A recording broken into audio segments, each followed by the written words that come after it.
Em uma carta ao seu querido amigo Lucílio, o filósofo estoico Sêneca escreveu: "Vá mais coisas, Lucílio, que podem nos assustar do que nos esmagar, sofremos mais frequentemente na imaginação do que na realidade." Fim da citação. Preocupados crônicos tendem a estar mais ocupados com o futuro do que com as circunstâncias presentes.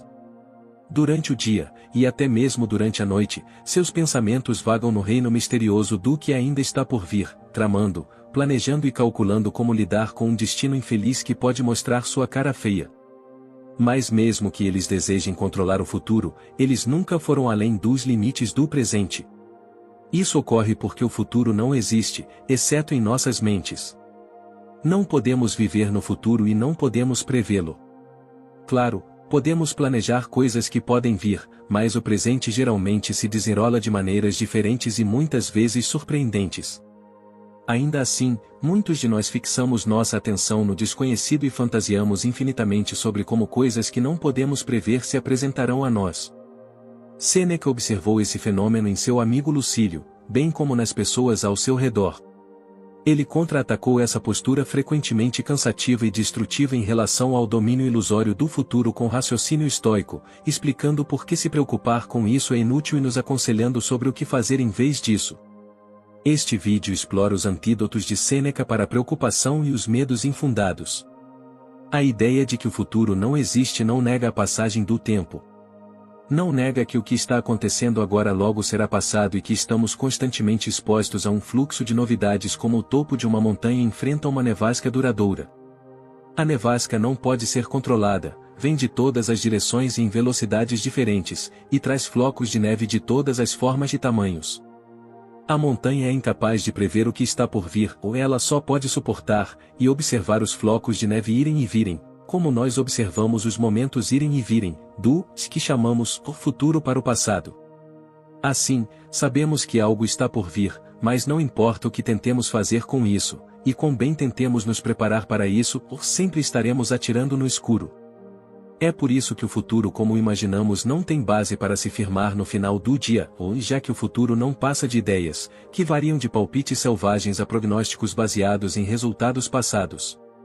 No entanto, muitas pessoas são sobrecarregadas por essas ideias, fazendo com que sofram de medos infundados baseados em nada além de especulação em vez da verdade. Como Sêneca afirmou, pois a verdade tem seus próprios limites definidos, mas o que surge da incerteza é entregue à conjectura e à licença irresponsável de uma mente assustada.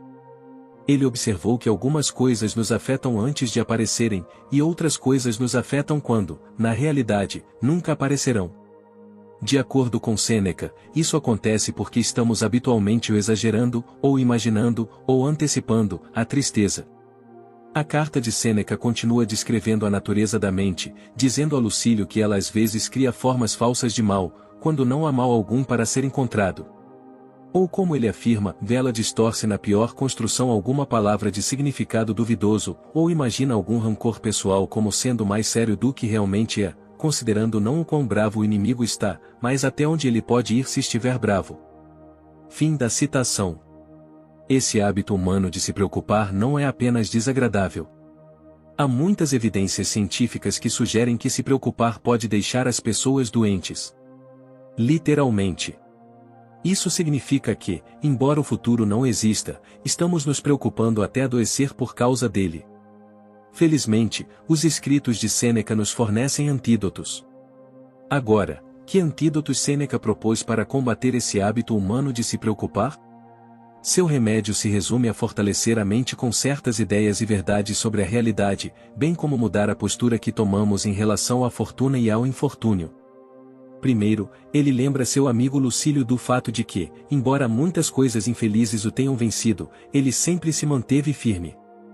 Então, parece que, de alguma forma, ele sempre foi capaz de lidar com isso.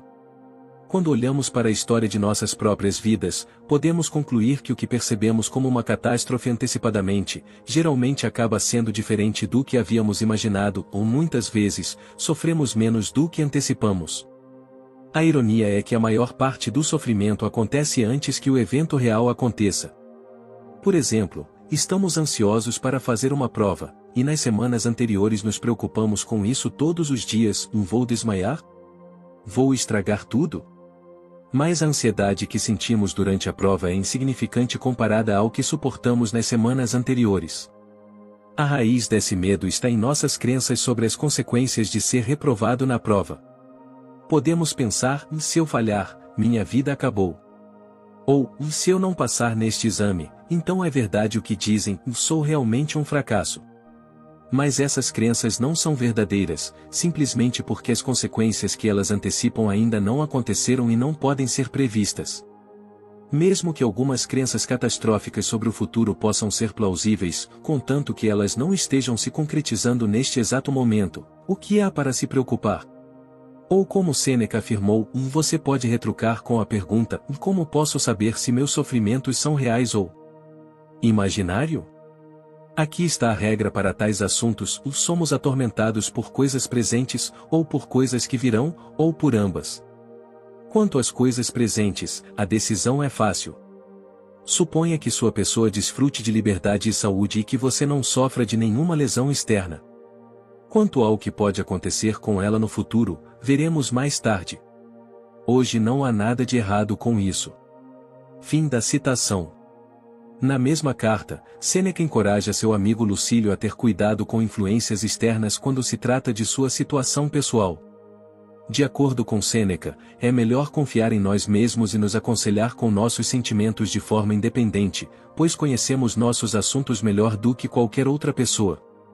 Somos facilmente afetados pelas opiniões e visões de outras pessoas. Há muitos indivíduos por aí com visões de realidade tacanhas e até mesmo delirantes, alegando que podem prever o futuro e plantam alegremente suas sementes de medo em nossas mentes, nos deixando desconfortáveis com a situação em que estamos. Sêneca pede ao amigo que consulte a razão para ver se ele não converte o que não é um mal em algo que é um mal. Então, o antídoto é que cuidadosamente discernamos entre imaginação e realidade, e assim que descobrimos que nossos medos são baseados em pensamento irracional, ou fantasias, ou exageros, nossas preocupações são desmascaradas. Outro antídoto que Sêneca propõe é uma mudança de atitude em relação às coisas que estão por vir. Sêneca demonstra uma certa mente aberta em sua carta a Lucílio, instando-o a não concluir muito precipitadamente sobre a natureza do que a fortuna fornece. Fortune, neste caso, refere-se à antiga divindade Fortuna e à deusa do acaso, da sorte e do destino. Olhando para nossa ignorância humana não apenas sobre o que vai acontecer e como esses eventos vão se desenrolar, mas também sobre a natureza desses eventos e como eles afetam exatamente nossas vidas, é melhor ter cuidado ao julgar o destino. Em alguns casos, o infortúnio que antecipamos de fato se concretiza. No entanto, os eventos às vezes tomam um rumo tão radical e inesperado que, contra todas as probabilidades, estamos escapando do gancho. Podemos ver isso acontecendo em uma história budista sobre um homem que é seguido por um tigre, pula em um poço velho e encontra uma cobra no fundo. Ele se agarra firmemente a uma raiz saindo da parede, que está sendo comida por ratos. Seu destino parecia estar selado, mas então, do nada, a fortuna lhe concede uma saída. Portanto, dificuldades podem cair sobre nós a qualquer momento, mas também pode um golpe de sorte em circunstâncias horríveis. Até a má sorte é inconstante, afirmou Sêneca. Então, seu antídoto é manter a mente aberta sobre o futuro, sabendo que não podemos julgar a natureza de um evento antes que ele aconteça, e suas consequências sejam reveladas. Cito: vamos, então, olhar cuidadosamente para o assunto. É provável que alguns problemas nos aconteçam, mas não é um fato presente. Quantas vezes o inesperado aconteceu? Quantas vezes o esperado nunca aconteceu? E mesmo que esteja ordenado a ser, de que adianta correr para encontrar seu sofrimento? Você sofrerá em breve quando ele chegar, e então, olhe para frente enquanto isso para coisas melhores. Fim da citação. Isso não significa que devemos negar que coisas ruins podem acontecer. Sêneca não encoraja seu amigo a ignorar os destinos terríveis que podem ocorrer. Ele defende a observação com cuidado. Por um lado, não é sensato negar o infortúnio. Por outro lado, não devemos deixar que o menor sinal de adversidade nos coloque em pânico. Então, a chave é trilhar o caminho do meio entre ignorância e obsessão, no qual avaliamos conscientemente a situação em questão, enquanto mantemos todas as opções em aberto. Além disso, se mantivermos a mente aberta sobre a natureza dos eventos, sabendo que nem tudo é o que parece e que o destino é caprichoso como uma tempestade de inverno, perceberemos que nossos julgamentos sobre eventos futuros e até presentes são frequentemente equivocados, e nossos medos a respeito deles são infundados. E mesmo que seja certo que o infortúnio está vindo em nossa direção, se ele ainda não chegou, então por que gastar o tempo de antemão sofrendo em nossa imaginação? Obrigado por assistir.